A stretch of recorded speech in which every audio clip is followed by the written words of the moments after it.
প্রমাণ লোপাট করতে গিয়ে ফুলকির কাছে ধরা পড়ল ঈশিতা আর রুদ্র। সম্পূর্ণ জানতে দেখতে থাকো। গল্পের শুরুতেই দেখা যায় রোহিতরা সবাই মিলে রুদ্রর অফিসের কাছে চলে গেছে রুদ্রর ব্যাপারে, ঈশিতার ব্যাপারে খোঁজখবর নিতে। কিন্তু এখনও রোহিত আসছে না। গাড়ির মধ্যেই অপেক্ষা করছে ফুলকি, তারপরে তমাল, পিয়াল সবাই।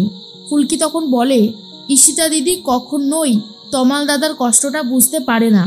তমাল দাদা যে ঈশিতা দিদিকে কতটা ভালোবাসে সেটা একদমই বুঝতে চায় না ঈশিতা দিদি। কিন্তু এই ফুলকিও ছাড়ার পাত্রীটা না। এই ফুলকিও একদিন এমন শিক্ষা দেবে না ওই ঈশিতা দিদিকে, তখনই বুঝবে তমাল দাদার ভালোবাসাটা কি ছিল। তার তমাল দাদা, আমি তোমাকেও বলছি, ঈশিতা দিদি কিন্তু খুব খারাপ কাজ করছে, এটা তোমাকে স্বীকার করতেই হবে। তমাল বলে, কপাল গো কপাল ফুলকি, না হলে শেষ পর্যন্ত এমনটা করে ঈশিতা আমার সাথে। এর মধ্যেই রোহিত এসে বলে, কোনো খবরই পেলাম না, রুদ্রর অফিস বন্ধ, আর তেমন কেউই কোনো খবর দিতে পারলো না। ফুলকি বলে, দেখেছেন তো স্যার, দেখুন কোনো খবর না দিয়ে এভাবে বাড়ির প্রত্যেকটা মানুষকে চিন্তার মধ্যে ফেলে চিংড়ি দিদি খুব ভালো রয়েছে। এবার কোথায় যাব আমরা? অন্যদিকে অপেক্ষা করতে থাকে মোহনাপুরা ধাবাতে রুদ্র আর ঈশিতা। সেখানেই সদানন্দবাবু চলে এসেছে। আর তখনই রুদ্র বলে, সদানন্দবাবু এসেছেন, ফাইলটা এনেছেন তো?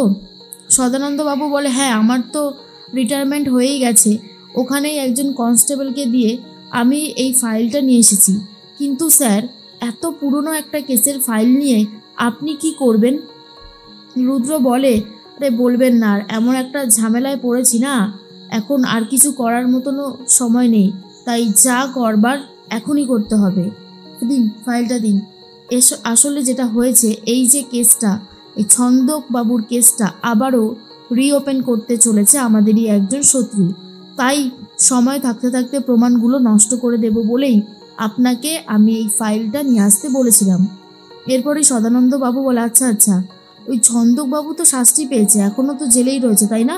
রুদ্র বলে, হ্যাঁ, কেসটা ঘুরে যেতে বেশি সময় লাগবে না, সেই জন্যই আমি এই ফাইলটা আপনাকে নিয়ে আসতে বলেছি। ঈশিতাকে তখন দেখায় আর বলে, দেখো, এই হচ্ছে পোস্টমর্টেম রিপোর্ট, আর এই রিপোর্টটা যদি কোর্টে পেশ করা যায় তাহলেই ওই ছন্দক একদম বেকসুর খালাস পেয়ে ছেড়ে যায়, একদমই জেল খাটতে আর হবে না, ও একদম নির্দোষ প্রমাণিত হবে। আর এই যে রিপোর্টটা দেখতে পাচ্ছ, এটা আমি সেখানকার ডাক্তারকে দিয়ে বানিয়েছিলাম, জোর করে নিয়ে এসেছি।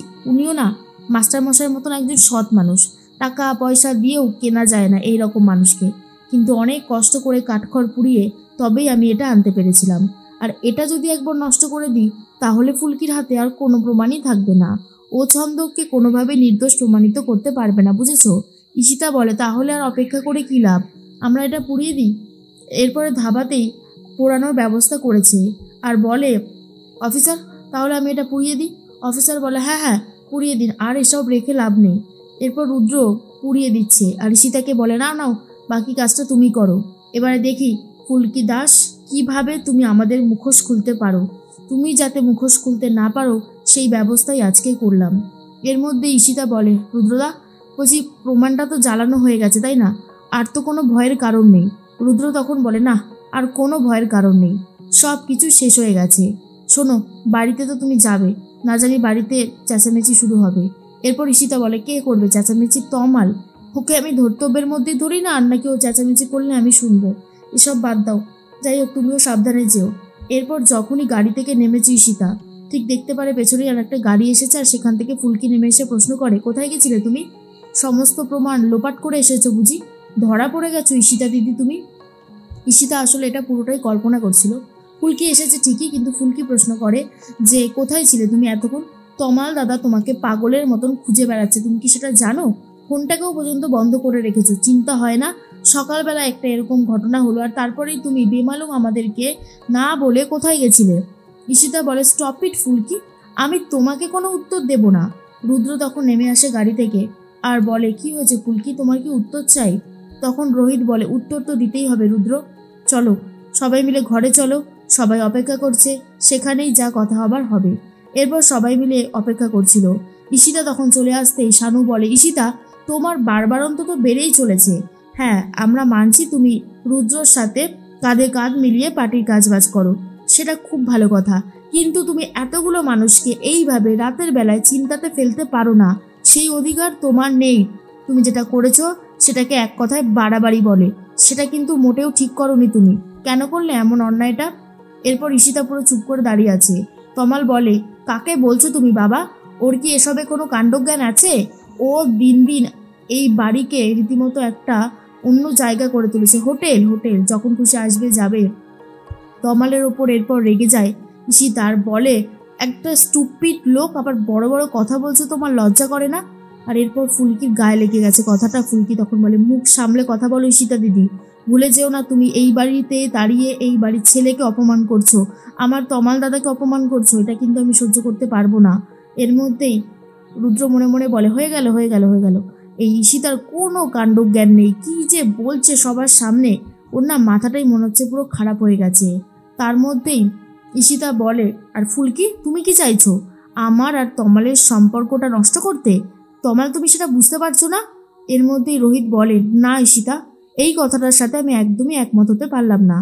তমালের সাথে যাতে তোমার সম্পর্কটা ভালো থাকে ফুলকি সেই চেষ্টাই করছে।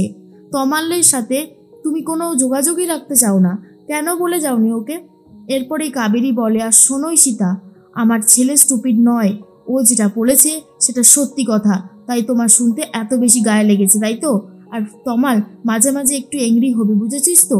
না হলে এই ঈশিতা তোকে একেবারেই অমানুষ বলে মনে করে। এর মধ্যেই রুদ্র বলে, আচ্ছা আচ্ছা ঈশিতা স্টপ ইট, আমি বলছি সবটা। এরপর ঈশিতা মনে মনে বলে, ভাগ্যিস রুদ্রটা থামালো, রাগের মাথায় এসব কি বলতে যাচ্ছিলাম আমি। এরপরই জেঠুমণিকে বলে, আসলে মাস্টারমশাই, ওই আমাদেরই দলীয় কর্মী তমজিৎ, ও আসলে অসুস্থ হয়ে পড়েছিল, হঠাৎ করে ওর বুকে ব্যথা শুরু হয়ে যায়, এই হসপিটাল ওই হসপিটাল করতে করতে আমাদের একদমই টাইমের খেয়াল ছিল না, অনেক বড় ভুল করে ফেলেছে, আমাদেরই ভুল হয়েছে। আর ঈশিতা, তুমি ভুল করে এরকমভাবে তর্ক করবে না, বুঝতে পেরেছো? সবাই যখন বলছে তখন তোমার বোঝা উচিত ছিল ভুলটা তুমি করেছো। এরপর ঈশিতা পুরো চুপ হয়ে যায়। ফুলকি তখন বলে, কাকে বলছেন জামাইবাবু? আসলে আমাদের এই ঈশিতা দিদি কোনোদিনও তমাল দাদার ভালোবাসাটা বুঝতে পারেনি, আর আজও বুঝতে পারে না, সব সময় খারাপটাই করে এসেছে। এরপর ঈশিতা চলে যাচ্ছে ঘরে, আর বাকি সবাই ঘরে চলে যায়, কিন্তু ফুলকির মনের সন্দেহটা থেকেই যাচ্ছে। সকাল হতেই ফুলকি একবার এদিকে যায় তো আর একবার ওদিকে, একবার ওদিক একবার এদিক। ধানু এসে বলে, কি ব্যাপার ফুলকি, তুমি এরকম ছটপট করছো কেন, কি হয়েছেটা কি, খুলে তো বলতে পারো। ফুলকি তখন বলে, আমি দৃঢ় বিশ্বাস নিয়ে বলছি, কাল জামাইবাবু আর ঈশিতা দিদি কোথাও যায়নি, কোনো জায়গায় যায়নি, গেছিল এমন জায়গায় সেখানে গেলে ছন্দক দাদার বিরুদ্ধে সমস্ত প্রমাণ লোপাট করা যায়। হ্যাঁ, আমার মন বলছে ওরা এই কাজটা করতেই গেছিল। আর কথাটা শোনার পরেই চমকে গেছে ধানু আর বলে, কি বলছো কি ফুলকি? ফুলকি তখন বলে, হ্যাঁ, আমি একদম ঠিক কথাই বলেছি, এটাই হচ্ছে সব থেকে সত্যি কথা, না মানলেও এটাই সত্যি, ওরা প্রমাণ লোপাট করতেই গেছিল।